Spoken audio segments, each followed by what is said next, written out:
This channel does not promote any violent, harmful, or illegal activities. All content provided by this channel is meant for an educational purpose only.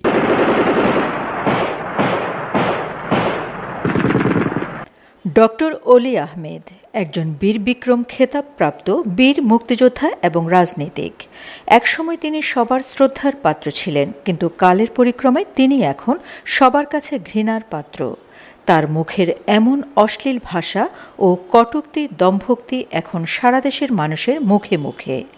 ত্রয়োদশ জাতীয় সংসদ নির্বাচনে doctor অলি আহমেদের নেতৃত্বাধীন LDP হঠাৎ করে জামায়াতে ইসলামীর সঙ্গে নির্বাচনে জোট করে।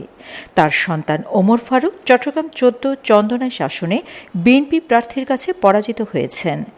এর মাধ্যমে মানুষের কাছে জিন্দা অলি খ্যাত অলি আহমেদের চন্দনাইশে ৪৬ বছরের সাম্রাজ্যের পতন হয়েছে। রাজনৈতিক বিশ্লেষকরা বলছেন, জিন্দা অলিকে কবর দিয়েছে চন্দনাইশবাসী। সেই বিশ্লেষণে যাওয়ার আগে আসুন এই পর্বে জেনে নেই রাষ্ট্রপতি জিয়াউর রহমানের ব্যক্তিগত সচিব কর্নেল অলি আহমেদ কিভাবে বিএনপির রাজনীতিতে যুক্ত হয়েছিলেন, কেনই বা বিএনপি ছেড়ে দলটির কট্টর সমালোচক হয়ে উঠলেন। ১৯৭১ সালে মহান মুক্তিযুদ্ধে অবসরপ্রাপ্ত কর্নেল অলি আহমেদ অত্যন্ত গুরুত্বপূর্ণ ও সাহসী ভূমিকা পালন করেন। তৎকালীন সময়ে তিনি পাকিস্তান সেনাবাহিনীর ৮ম ইস্ট বেঙ্গল রেজিমেন্টে ক্যাপ্টেন পদে কর্মরত ছিলেন। ২৫শে মার্চ রাতে যখন পাকিস্তানি বাহিনী ঢাকায় অপারেশন সার্চলাইট শুরু করে, সেই খবর পাওয়ার পর অলি আহমেদই প্রথম বাঙালি সামরিক অফিসার হিসেবে চট্টগ্রামে বিদ্রোহ ঘোষণা করেন। ২৭শে মার্চ তিনি চট্টগ্রামের কালুরঘাট বেতার কেন্দ্র থেকে তৎকালীন মেজর জিয়াউর রহমানের স্বাধীনতার ঘোষণা পাঠের অন্যতম প্রধান সাক্ষী ও সহযোগী ছিলেন। ক্যাপ্টেন অলি ১ নম্বর সেক্টরের অধীনে চট্টগ্রামের বিভিন্ন স্থানে সম্মুখ যুদ্ধে নেতৃত্ব দেন। তিনি কালুরঘাট, মিরসরাই, মস্তাননগর এবং কুমিরা সহ বিভিন্ন স্থানে পাকিস্তান সেনাবাহিনীর বিরুদ্ধে প্রতিরোধ গড়ে তোলেন।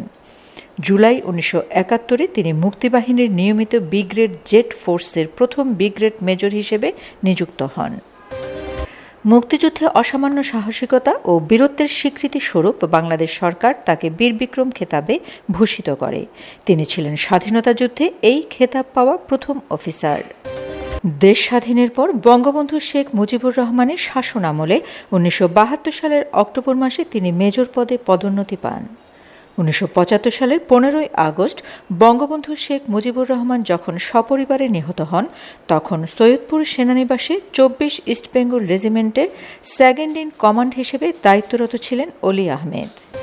১৫ই আগস্টের হত্যাকাণ্ডের পরপরই ১৯৭৫ সালের সেপ্টেম্বর মাসে তিনি লেফটেন্যান্ট কর্নেল পদে পদোন্নতি পান এবং ২৪ ইস্ট বেঙ্গল রেজিমেন্টের কমান্ডিং অফিসার নিযুক্ত হন।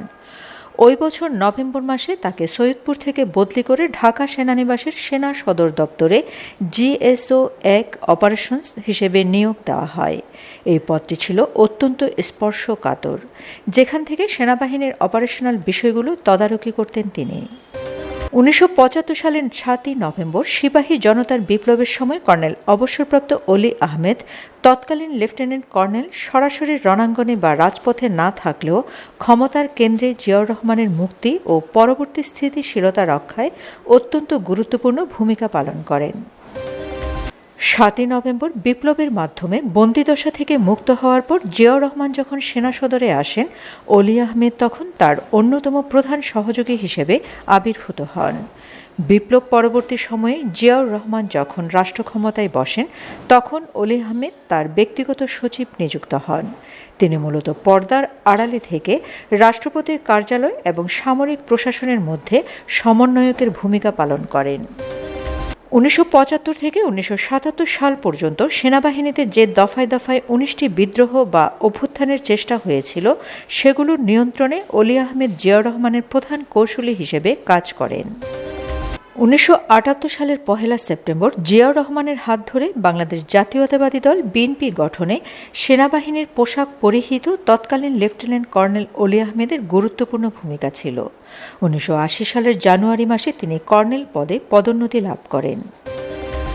প্রসঙ্গত, ১৯৭৯ সালের ১৮ ফেব্রুয়ারি দ্বিতীয় জাতীয় সংসদ নির্বাচন অনুষ্ঠিত হয়। ওই নির্বাচনে জাতীয় সংসদের 191 নম্বর আসন, বর্তমানে 14, তৎকালীন চট্টগ্রাম 13 চন্দনাইশ থেকে সংসদ সদস্য নির্বাচিত হন বিএনপির মাহবুব করিম চৌধুরী। তার প্রতিদ্বন্দ্বী ছিলেন আওয়ামী লীগের মোস্তাফিজুর রহমান। 1980 সালে সংসদ সদস্য মাহবুব করিম মৃত্যুবরণ করলে আসনটি শূন্য হয়। কর্নেল অলি আহমেদ ওই বছর 10 জানুয়ারি সেনাবাহিনী থেকে স্বেচ্ছায় পদত্যাগ করে অবসর গ্রহণ করেন। ফেব্রুয়ারি মাসে তিনি আনুষ্ঠানিকভাবে তৎকালীন সরকারি দল বাংলাদেশ জাতীয়তাবাদী দল বিএনপিতে যোগ দেন। মার্চ মাসে অনুষ্ঠিত উপনির্বাচনে বিএনপির মনোনয়নে প্রথমবার জাতীয় সংসদের সদস্য নির্বাচিত হন।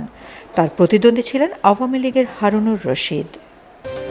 1982 সালের ফেব্রুয়ারি মাসে অলি আহমেদ যুব উন্নয়ন মন্ত্রণালয়ের প্রতিমন্ত্রী হিসেবে নিযুক্ত হন।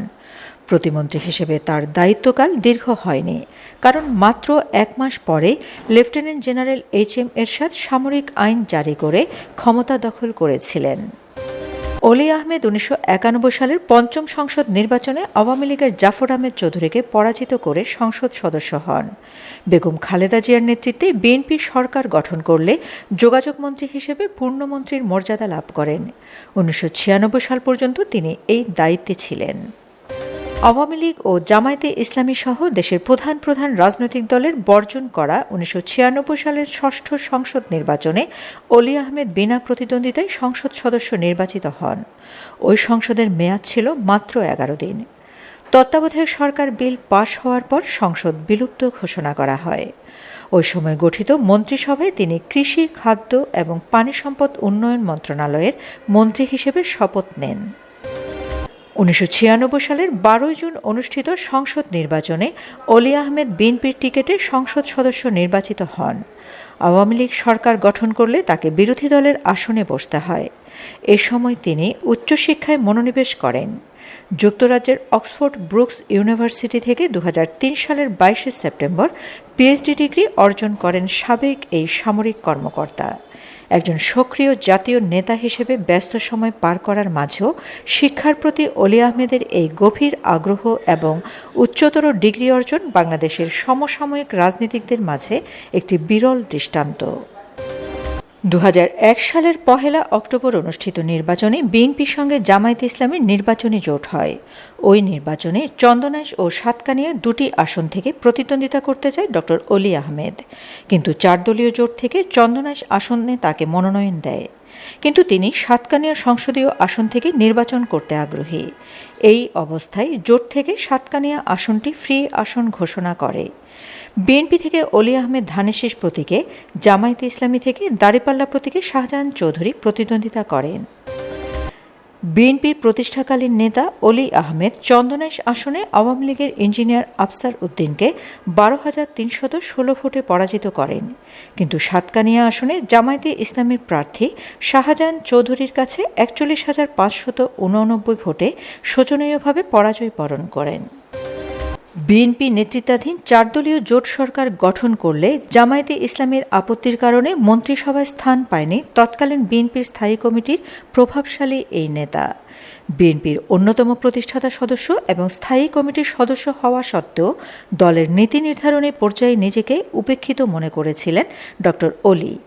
তার মতে 2001 সালের পর বিএনপি অযোগ্য ও অশিক্ষিত নেতৃত্বের কবলে পড়ে যায়।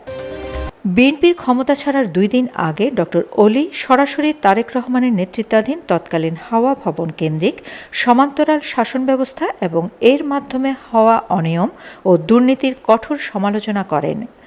পদত্যাগপত্রে তিনি স্পষ্ট উল্লেখ করেন যে দলের শীর্ষ নেতৃত্বের প্রশ্রয়ে চলা অবাধ দুর্নীতির প্রতিবাদে তিনি দল ছাড়ছেন। ডক্টর অলি 2006 সালের 26 অক্টোবর আনুষ্ঠানিকভাবে বিএনপি ত্যাগ করেন।